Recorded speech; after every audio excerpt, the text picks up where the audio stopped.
Shamshabad airport అధికారుల అదుపులో మలయాళ నటుడు వినాయకన్. ఎయిర్పోర్ట్లో సిఐఎస్ఎఫ్ కానిస్టేబుల్ను కొట్టిన వినాయకన్ మద్యం మత్తులో కానిస్టేబుల్పై దాడి చేశాడని ఫిర్యాదు.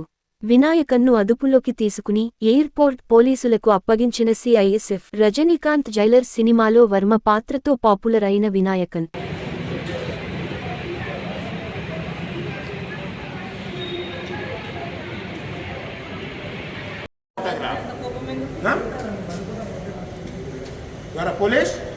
సాయంత్రం 6 గంటల సమయంలో సిఐఎస్ఎఫ్ ఇన్స్పెక్టర్ నాకు కంప్లైంట్ ఇవ్వడం జరిగింది.